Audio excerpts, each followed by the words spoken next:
So this is the first edition, part A of the Khoodeelaar campaign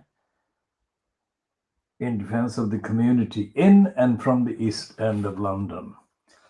Now, this is the unusual admission on the front page of today's daily Borisgraph, which is officially so-called known as the Daily Telegraph. It is a Borisgraph. We renamed it pejoratively on the evidence that it is a corrupt title, has been corrupt title since the Barclays brothers took over. And they have paid Boris Johnson millions of pounds in bribe, in political bribe. And the agenda that the Borisgraph has been peddling for more than 12 years,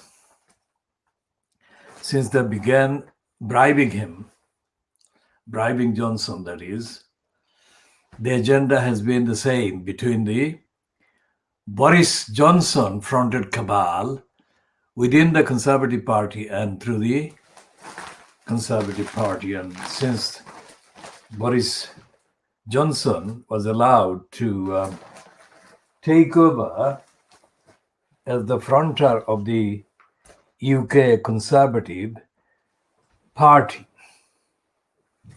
Cons is the short for Conservative. Cons, also in the ordinary English language vocabulary, cons also denote the criminals. And we said that there is no difference really between the agenda followed by Boris Johnson and the ordinarily understood criminals. Now, getting jab could prompt public to abandon rules, say scientists. Now, that's an admission. Of course, it doesn't mention Boris Johnson by name, but that's an admission, actually, that all the propaganda for the last 2 weeks, hectic propaganda promoting Johnson as practically as the savior of thousands of people or millions of people in this country via the vaccine. And here is the admission of the evidence that we have been highlighting from the very start. We have said, amongst other things, that the propaganda for the vaccine as the cure for the pandemic, the virus COVID-19, is dishonest, and the propaganda needs to be curbed and curtailed and stopped. And the evidence of the effectiveness of the vaccine must be established by independent means, by objective independent verification. That hasn't happened, but we had to point this out. And this is percolating down now. The truth is being now released kind of reluctantly by the likes of the Borisgraph, which, despite the kind of very close loyalty to the Boris fronted cabal, currently the so-called British government, is overwhelmed by the flow of information flowing into the Borisgraph office, like flowing into the other newspaper offices, that show that the claim about the vaccine is overstated, untested, and unjustifiable, because none of the vaccine's effectiveness has been tested. The vaccination program has only just begun, so there has been no time to actually objectively examine whether the vaccine has worked. To raise this point is not conspiracy. To ask this question is not conspiracy. It is the most scientific, rational, and responsible duty to do. to ask the question and demand answers. And answers have not been coming from the government, not only about this, but also about the actual extent of the infection across Little England. We say Little England because of the mentality of the British Empire hung up ignorant people, whom we also call the gullibles. They actually have no idea about the effectiveness or otherwise, but they're brainwashed into thinking that anything Little England does or anything that is done in the name of, by invoking the words England or England does or England has achieved, automatically equate to the truth and the undoubted success of the claimed action, whatever that is. And the reason why Boris Johnson has been being given the propaganda by the Fleet Street papers is connected with the agenda to have a snap election. Because to have a snap election, that is an urgent kind of instant election, is to divert attention from the mounting failures of the Boris Johnson fronted cabal, also known as the so-called government. So the admission by the Boris Graf, which is among the most the staunchest backers and propagandists of the Boris Johnson fronted cabal in Britain, it is more damning than the headline itself suggests, because they would not be doing this if they hadn't seen evidence, 99% of which shows that the propaganda about the vaccine is completely wrong. And this is the line, the line that the vaccine would bring about an end to the need for lockdown, for social distancing, and the wearing of the mask and other precautions. Well, that admission actually shows that the vaccine cannot be treated or sort of used as or cited as or mentioned as having brought an end to the virus and the infection. So the question is, why then is there so much promotion for the vaccine, the jabbing, the vaccine? In the colloquial use of the word jabbing means vaccine, injection. So why is the injection? And there are, as we said yesterday and we have said before, there are literally hundreds of perfectly objective and independently thinking sources and experts and scientists and laboratory technicians who have been very skeptical about the vaccine. Although they have been involved in the vaccine, the research, and so on, they have also at the same time, quite correctly and perfectly, raised concerns about promoting it in an extraordinarily false and unjustifiable speed and way. And this admission is, of course, in the Boris Graf, so therefore this is an admission that is not as candid as an admission would be in a newspaper that is not aligned with the Boris Johnson propaganda. And the newspapers in Fleet Street are all aligned, one way or the other, with the propaganda and the project and the narrative of the Boris Johnson fronted cabal. Because the assumption is that only the cons are the party fit for office as government of the country. And that is based on the series of lies. And the biggest lie is that the cons are for the people. They are not. Cons are a business proposition. The conservatives are a business proposition, that is to say, they are an extension of big business and big business agenda, which we shall be coming to when we look at the Financial Times. Now, over to a look at the Guardian today. And they are also continuing the propaganda for the vaccine, which they are putting a picture of a female and they're saying,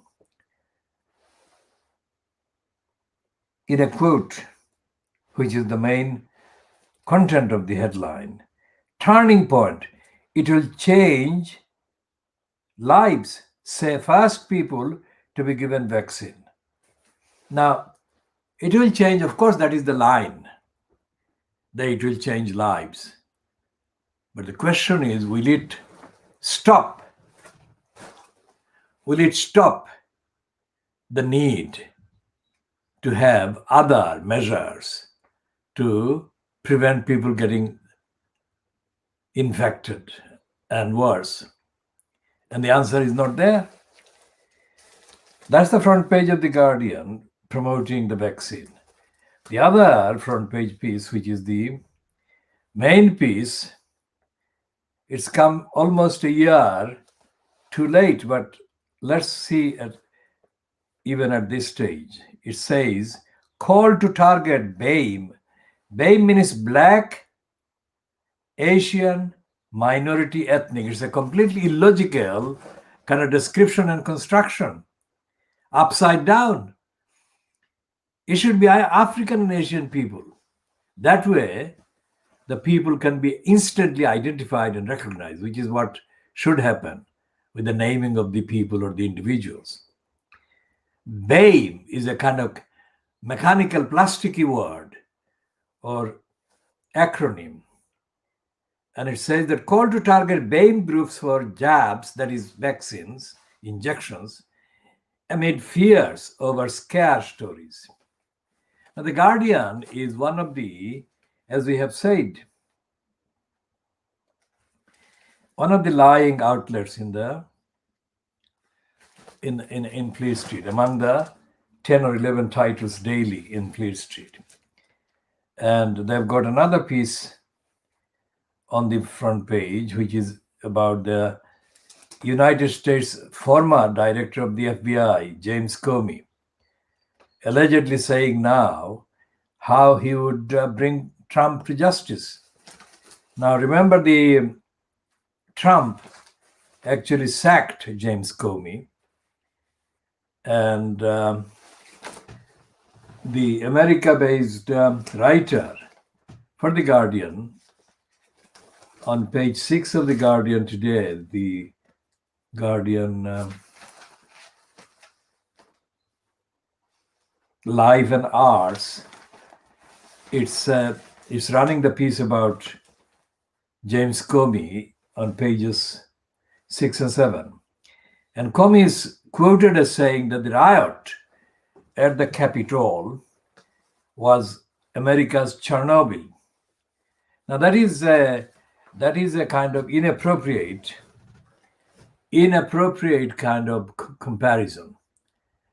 But as a rhetoric, I suppose it is kind of understandable, but still it is inappropriate. Chernobyl was a physical nuclear disaster in Russia. And the Capitol riot, unlike Chernobyl, was not in the making for years, right in front of the public of Russia. Chernobyl was reported as an accident or as a kind of sudden thing. It wasn't being discussed publicly, and it wasn't being referred to publicly over years before it happened. Although it was in the making, so many things have come out in the various post-Chernobyl reports and investigations and allegations of cover-up of the facts and so on.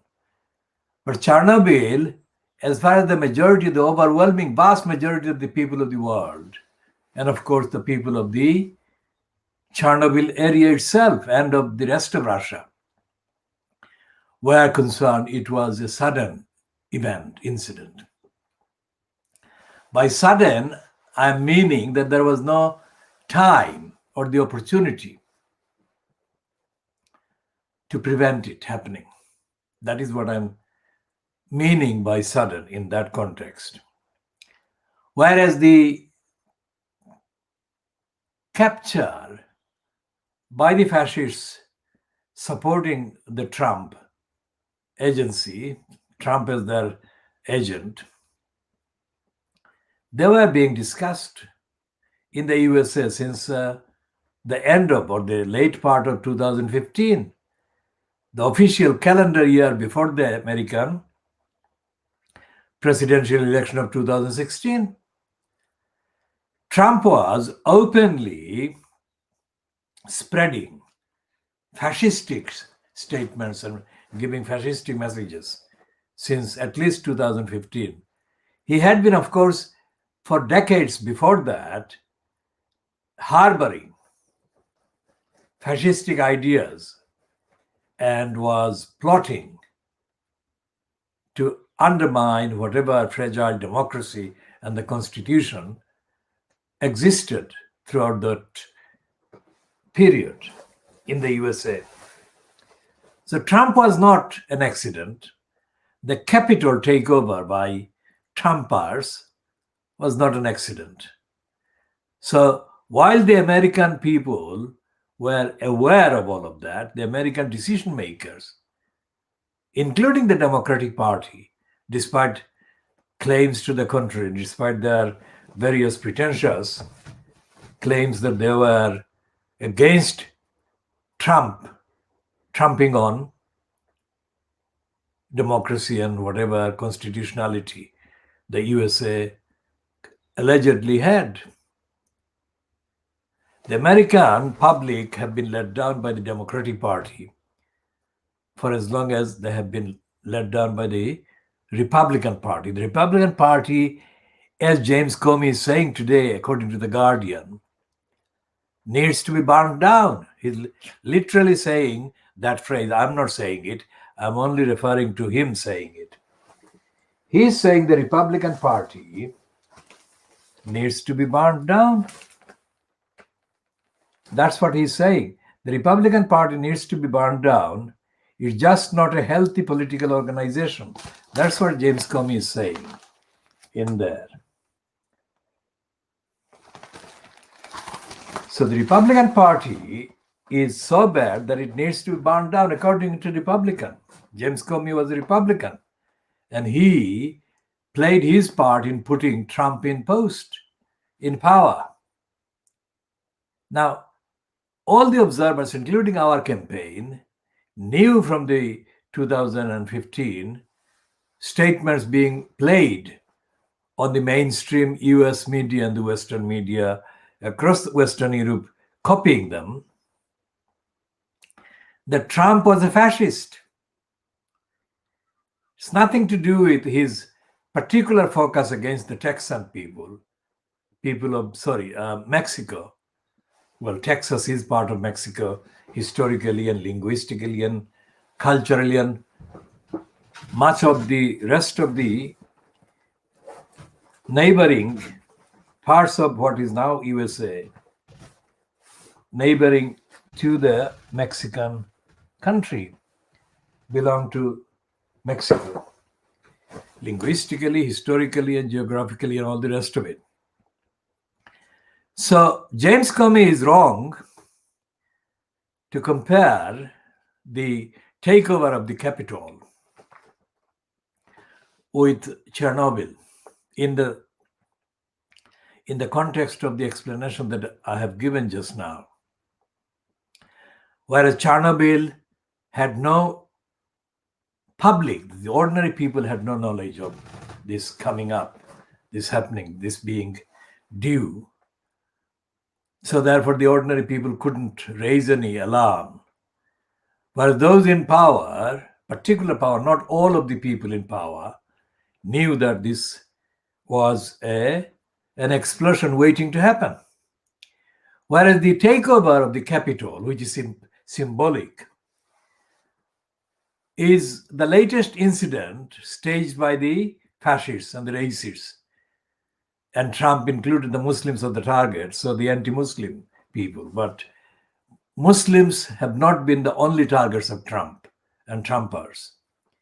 Other groups have been equally maligned and demonized and violated by Trump and Trumpers, and they are being condemned even now by Trump and Trumpers. Even a day before he is due to officially leave the place, Washington's White House, the headquarters of the USA president, Trump is not giving up on any of the racism, fascism, anti-Muslim hysteria, and hostility, and the incitement to hatred against the democratic system, however fragile that is, the democratic system in the USA that has existed for at least 200 years. And so therefore the news item also ran in the front page of the Guardian today, headlined, that Trump is to issue 100 pardons in the final hours. So he is going to issue not 1, 2, 100 pardons. Just shows the baggage, the criminal baggage that Donald Trump carries and personifies and embodies. So all of this has been predictable, has been kind of known about for years. And the Democratic Party has not, and I repeat, the Democratic Party, despite Biden and Harris getting in or getting elected, because it has to be seen for another 48 hours, 72 hours, what happens on the actual hour and the moment and the date of the ordinarily understood transfer and transition and the swearing in of the new kind of president and his administration. So they have not, the Democratic Party have not made anything of Trump's criminality and criminal agenda and his fascism and fascistic agenda and his propensities, tendencies, his alliances with the anti-democratic forces and elements and criminal elements. The Democratic Party has made a lot of Trump's kind of attempts to smear Joe Biden over Ukraine and other issues. But compared to that, the Democratic Party has not done anything like that to stop Trump from being in the office. The woman called Mary Trump, who is biologically related to Trump as one of his nieces. Mary Trump is completely not a part of the Republican Party or ideology. And Mary Trump is an academic and also an observer and very much aware of Trump's criminal tendencies and personal dysfunctionality. Mary Trump has said in the last few weeks, every time she has made any public statement after the election, that is the November 2020 election, she has made it clear that Trump must not be trusted, that he cannot be trusted, and that he must be removed from office as a matter of urgency, not wait for a day or an hour. She has said that. Of course, I mean, it is her opinion. She cannot implement what she thinks should have been done. It should have been done by the constitutional framework.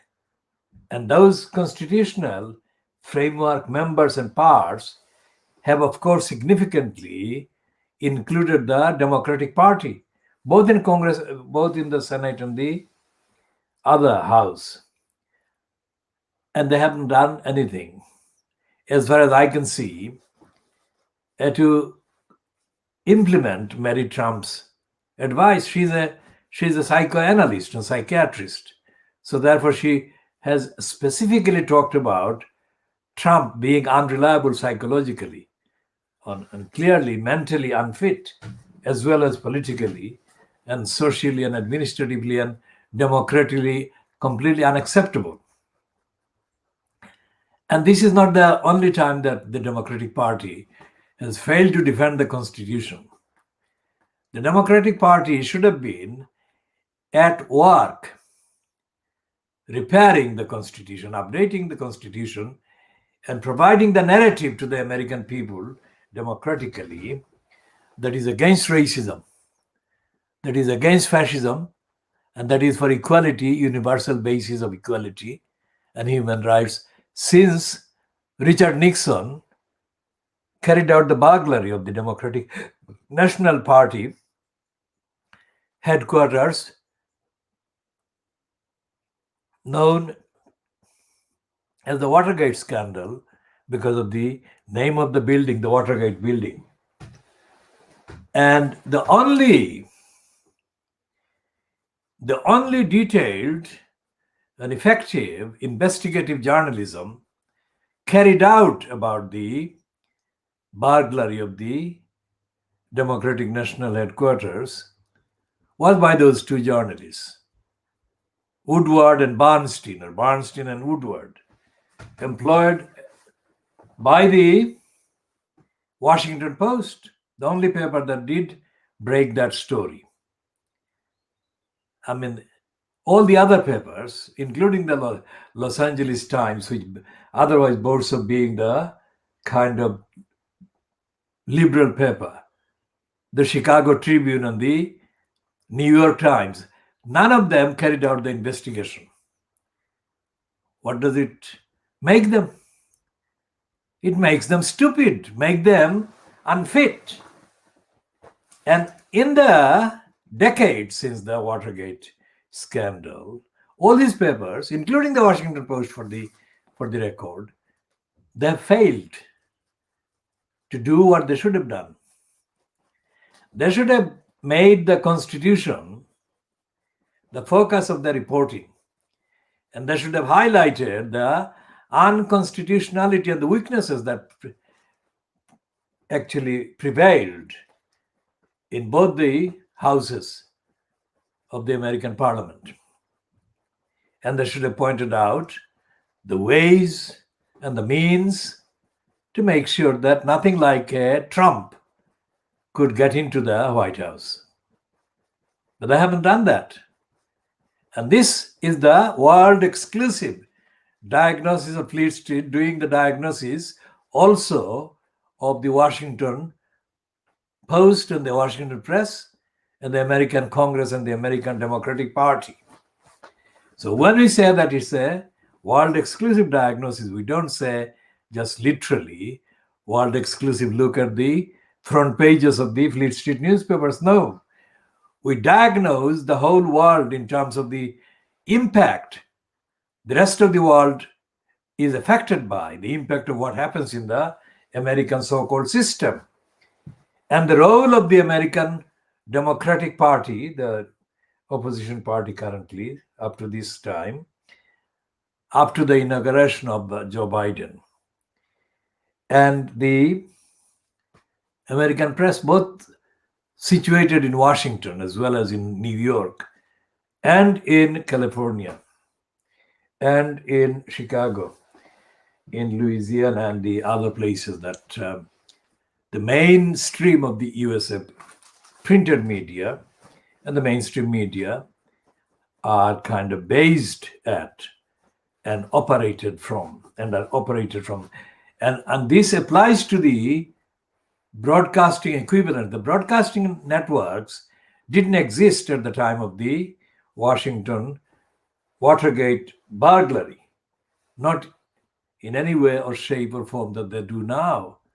There has been a proliferation, literally, of huge numbers of networks coming into operation. But despite the numbers and the numeric explosion in the numbers, the content, the quality, and the substance of their role has not changed. That has not actually translated into them constituting the media vigilant for democracy, vigilant against fascism, and vigilant against corruption and abuse, the likes of which have been personally exposed around Donald Trump in the last 4 years.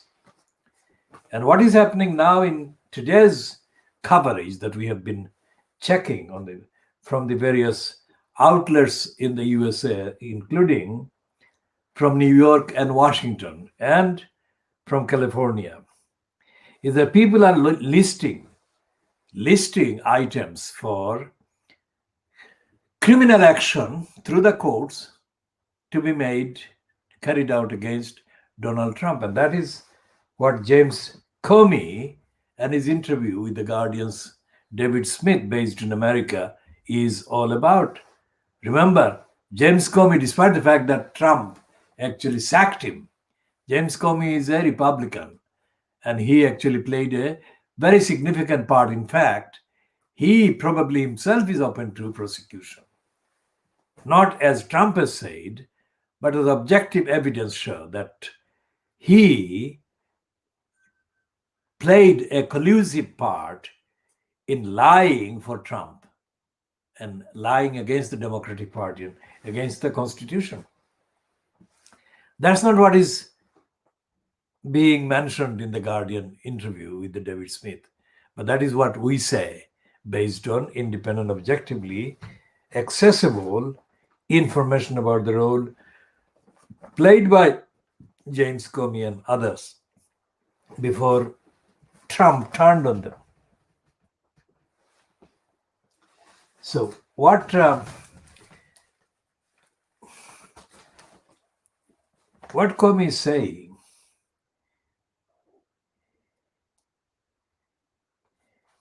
in the last paragraph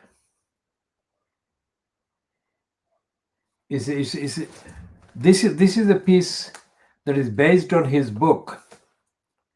The David Smith is kind of doing a kind of book-based launch of Comey's campaign, which is Saving Justice, Truth, Transparency, and Trust by James Comey. And it's been published at £20 by Macmillan in this country.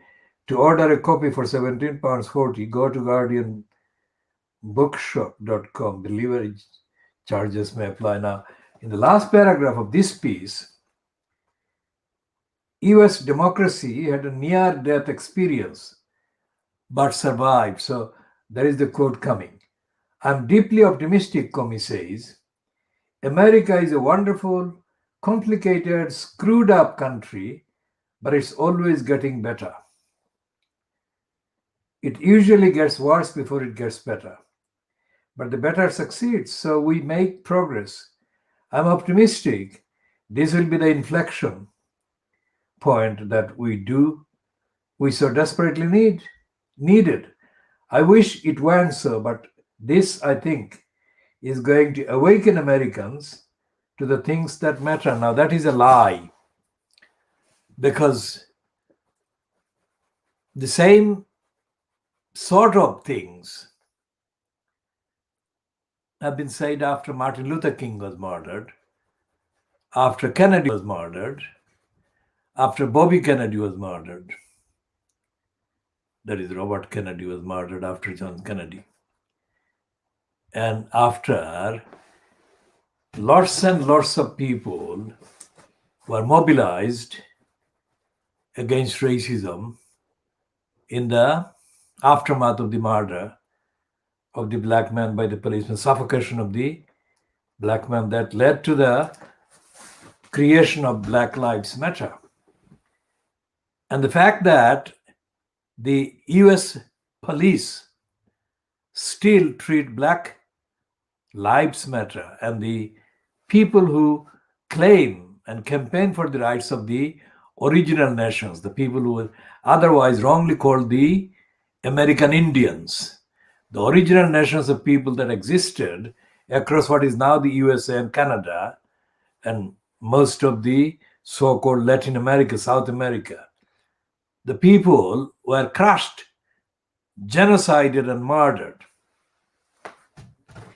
And James Comey is not anywhere near or anything as kind of angry against the genocides and the massacres and murders of the original nations by the Europeans, as he is about the insurrection and the takeover of the capital, symbolically by Trumpers. And so therefore there is this duty and the task for us to continue to assert that depending on the likes of James Comey will not be the answer, is not going to be the answer. The future of a democratic and a just and a fair USA can only be delivered by the people, the Black people, African and Asian origins, and by the people of the original nations. And the fact that the United Nations HQ, the headquarters has been based in New York, is very telling, because despite the physical location of the United Nations headquarters in the American city of New York, the UN declarations have not been implemented by the signatory state USA. And there is nothing in James Comey's book or his interview or his statements that have been published in the last 2 years since Trump gave him the sack. Comey does not believe in the United Nations. And without believing in the United Nations, there is no basis to allow him to claim that he believes in the values that only come from the international outlook and attitude. The white-based, the white-controlled population and the system in the USA is an artificial system. It's an artificial population. It doesn't belong. It doesn't belong to the soil of the American countries. So they don't actually have the basis to say that they have got long roots for democracy. The American so-called Civil War and the various wars and fights and murderous campaigns that have been taking place in the USA have been taking place for violating other people's rights. That's the evidence, that's the record. And there is a need for the Democratic Party to come to recognize all of that and all of that duty. It's not just burning down by the Republican Party. The Republican Party never has any basis to exist, full stop. The Democratic Party not only needs to assert that, but it needs to behave accordingly, not just say that. The Daily Telegraph, in a piece by Suzanne Moore, says that Suzanne Moore is saying that kindness is deeds, not just words. So using that, that common thing about action. The world needs action. Kind words don't amount to action. Kind deeds, kind actions. As at this day, today, there are nearly 300 million people. 300 million people is a lot of people. 300 million people is the entirety of the European Union as it is now, the equivalent numbers. So 300 million people in the world are migrants or homeless or without any place of their own. Human life doesn't exist for them. They don't live. So what are they? They are locus, they are status. Their position is inhuman position. That is to say, the basic needs to live is not available to the is not met for them. So they exist as less than or in less than basic human condition. And no amount of justification, excuses by the ones who have the majority share or access or control of the resources of the world can make that justifiable. There is resource, there is the money, there is wealth available to people, individuals, maybe 100 persons across the world own 99% of the world's wealth. And 300 million people don't need that much. That is only a fraction of that to be spent to make them live in conditions that are compatible with the needs of being a human being. So it says itself, it calls itself the Financial Times. So whose finance and whose times is this paper about? It's not talking about the needs of the 300 million people. It's not talking about the several billion people who are in conditions below poverty. If the world's population is between 8 and 9 billion, then at least 3 billion people are existing below poverty. So for them, the world is not really serving their needs or meeting their needs, and is not worth their being on it or in it. So the Financial Times is promoting the ventures of Richard Branson, doing the impossible, achieving the impossible, and sending a rocket into the space.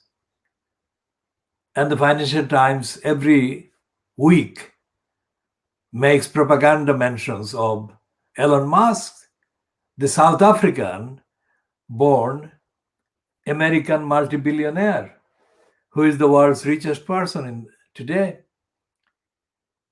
The Financial Times asserts the fact that Musk is the wealthiest person, and that Amazon's owner and Facebook's owner, Mark Zuckerberg,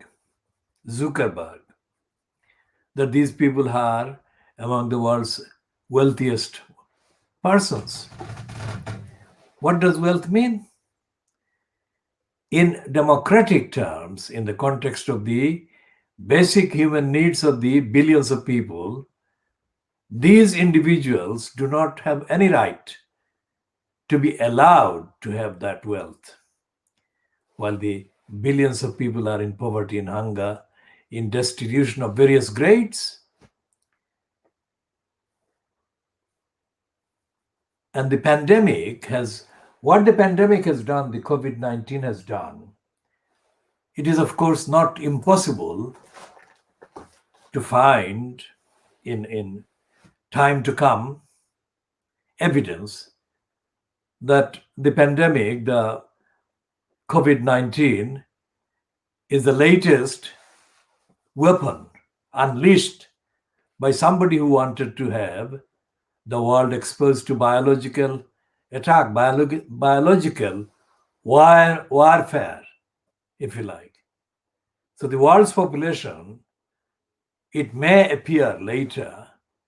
I haven't got clinical evidence at this stage, or access to findings of clinical evidence at this stage, to show that it isn't part of the biological warfare, either on an experimental basis or on a more sinister basis, somebody unleashed on the ordinary populations of the world. So what I'm saying is that the media, Fleet Street is completely unfit for the purpose of telling the truth to the people and extrapolating the same unfitness, that is, applying the same criteria and the measure and the evidence of unfitness to the counterpart titles in France, in Germany, in Washington, and other places across Western Europe. It can be said that the media is not telling the public in the countries concerned where the individual papers are and the printed media are consumed, if you like, or supported or kind of backed. So they're not telling the people the clinical facts of what is being found, what is being learned by the ones that have access to the clinical experimentation and access to the numbers of people being infected, numbers of people hospitalized, and numbers of people being, quote, treated. I say quote, because the numbers of people who are dying and are being reported to have died of the virus, it is not necessarily true that they have been given the right treatment in the hospitals. It cannot be proven. And the reason why it cannot be proven is not a secret.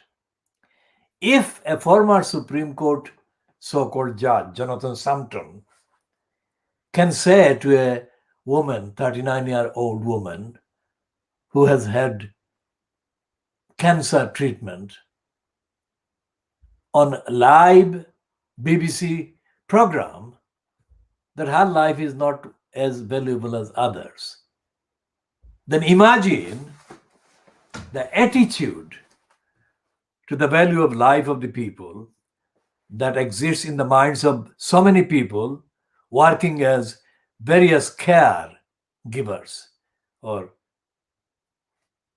health professionals. Does it mean that all of them have got the highest moral, ethical outlook of respecting life and giving the best treatment to the people they are in charge of or in control of? The answer is no. And there is no evidence that the large numbers of people from African and Asian backgrounds that died in the care homes during the first so-called British kind of surge or pandemic were given the right treatment or any treatment at all. So today's Guardian saying that the priority should be given to the BAME, that is Black, Asian, Minority Ethnic. It is only a shallow propaganda kind of line. It is not genuine.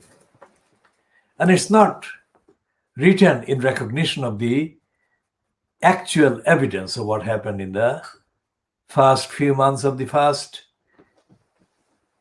outbreak of the pandemic in this country in 2020.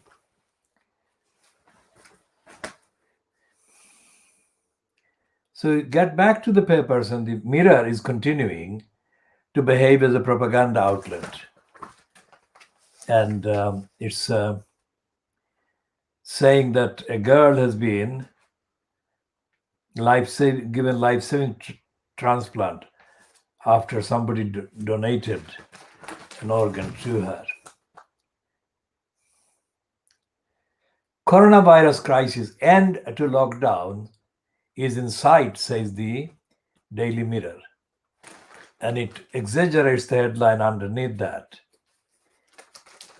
it writes in very big letters, "March to freedom. End to the lockdown is in sight." Now that is in contradiction to what the Daily Telegraph, that is the Boris Graph, is saying. The Boris Graph is saying that taking the vaccine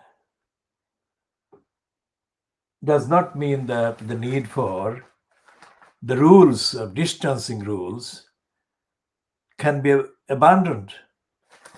And it is saying that the likelihood of people abandoning the rules after getting the vaccine is there. And it's dangerous, it's unsafe.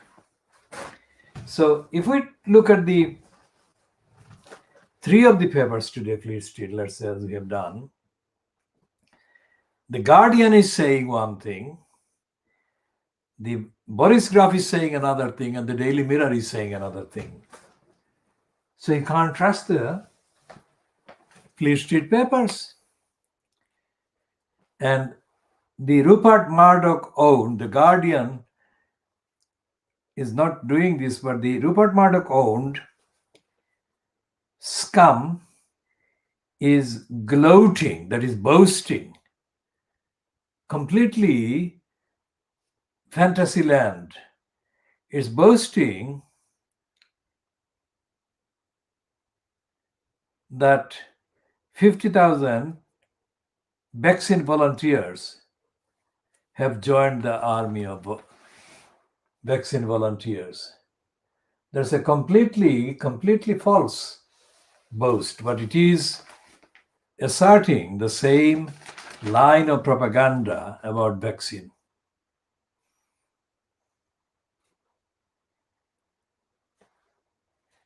And the Sun is saying that in Washington, there is alert by the FBI that an attack on Joe Biden may take place at the inauguration. That is to say, one of the inauguration guards, or more than one of the guards at the inauguration, might shoot or attack Joe Biden.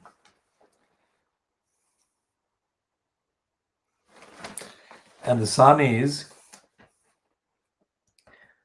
gloating about the 50,000 vaccine volunteers, gloating with the biggest headline, "Smashed it," which is complete fantasy land.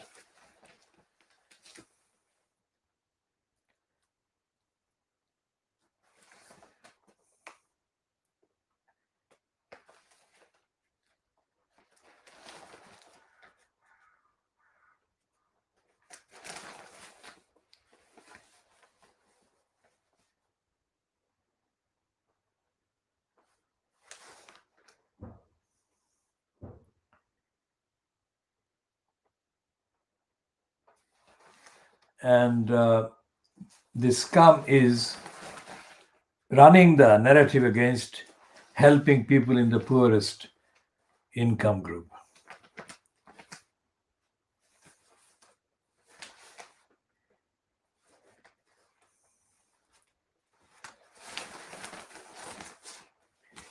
And the agenda remains the same, against the poor, against helping the poor people.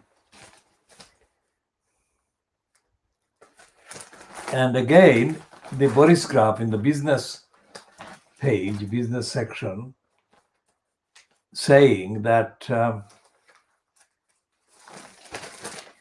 business section, page 1 on the business section, saying that the vaccine boom could avert a tax raid. That's the minister. Now, according to the Daily Boris Graph's front page, which contains the warning against those who are overly promoting the vaccine, this is a complete, absolute lie, evidentially contradicting its own front page. So it's not just Boris Johnson who is unfit.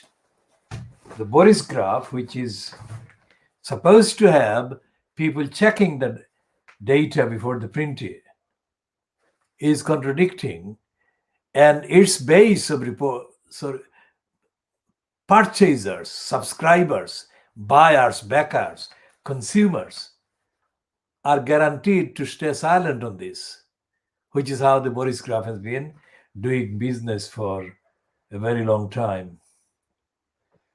And then they're promoting on the Times Boris Johnson's preference for a quick nap. Now, how could this be a news item? Every human being needs sleep.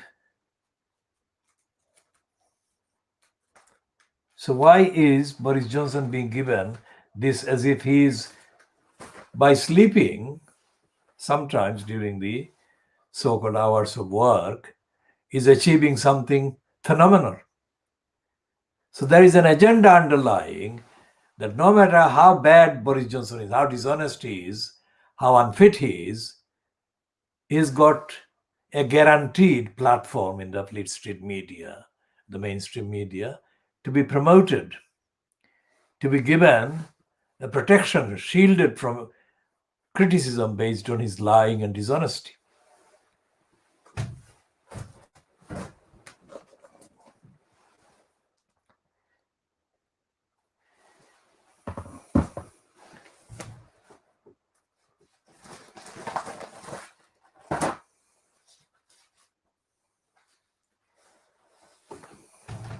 And the Daily Express, which is the poisonous legacy of Beaverbrook, the Canadian liar who left a legacy of Little England-based, Little England promoting lies. Look, this is typical Daily Express of the Beaverbrook mold. Completely contradictory sentence, every single sentence. Precarious. That is the evidence. That's the evidence that it is admitting. Johnson's behavior as the frontier of the government is precarious, but very different by spring. It's saying don't despair. He's going to bounce back by spring. He's going to deliver magic by spring. Now this is happening in a literal sense, and by using as stooges and unthinking, thoughtless stooges, people who are supposed to be literate, not illiterate, because only literate people can read and write. Illiterates cannot read and write. So if being literate means being informed and being aware, then literacy is being disgraced here by the Daily, but Boris Graf, and also by the, of course, Daily Express, which suppressed the truth. Now, yesterday, Monday was the day of the debate. Debate is debased because it is a token thing organized by the UK Labour Party in the House of Commons. And that was only a token gesture. And they staged the debates against the proposed planned cuts by Johnson cabal to the amount of money that the poorest people get. That was the token debate. And Johnson made sure that none of the Conservative MPs took part in the voting or in the debating. So what happened was that the motion got passed without any single vote in opposition, because Johnson stopped the Conservatives from voting. And the vote was on universal credit. And as a result of that debate, Johnson is being called Prime Minister, considering delaying cut to benefits. Now, this cut to benefits is not something that Fleet Street is actually examining or has examined, because the amount of money that people who get benefits, so-called, that is the token amount to alleviate the phenomenal volume of poverty that people experience. That amount of money is so small that a single cut to one of the big kind of projects, the biggest projects, corrupt project like the High Speed 2 or HS2 project, that is getting more than 100 billion pounds wasted. And this cut would be more than overcome, that is compensated for by a fraction of that money if the HS2 project was scrapped. And what is the HS2 project? The HS2 project is a project created by big business, and they wanted a contract to build a high-speed railway line. And under the pretext and the excuse of building that railway line,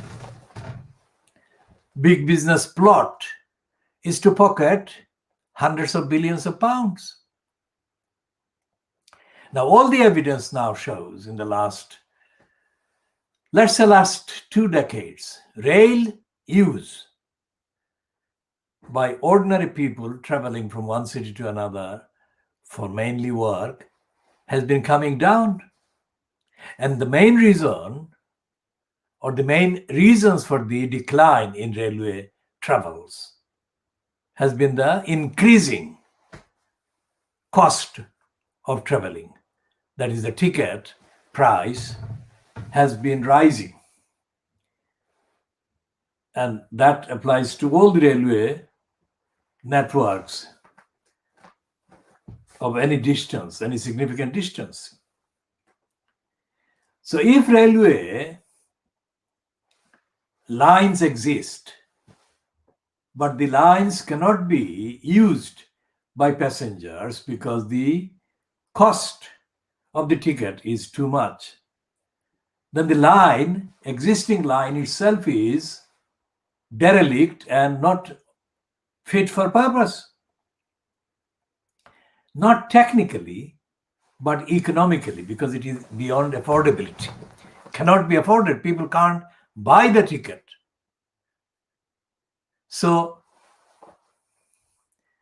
John Maynard Keynes's infrastructure theory falls apart in the context of this kind of evidence.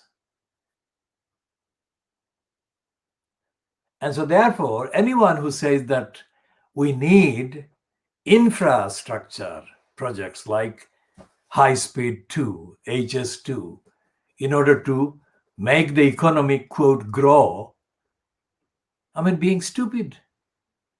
The economy is not growing when the actual use by passengers of the infrastructure is declining. Basic common sense, basic logic, basic fact. So the cut to the benefit given to the most poor persons in the lowest income groups, that benefit can be raised to significantly decent level by cutting the wasteful expenditure of billions now going to HS2 in the contractor's pockets. In addition to that, the HS2 is destroying the countryside, the trees, the plants, and massacring hundreds of thousands of animals and creatures that live and survive on the countryside.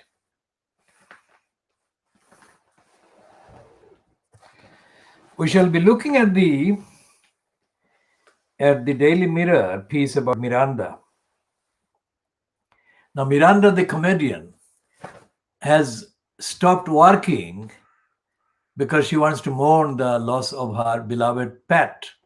We shall be looking in part 2 in detail about this and the role of the local councils, the local parliamentarians, the government in the UK, and the courts bureaucracies about human beings and their pets and the ordinary safety of the animals.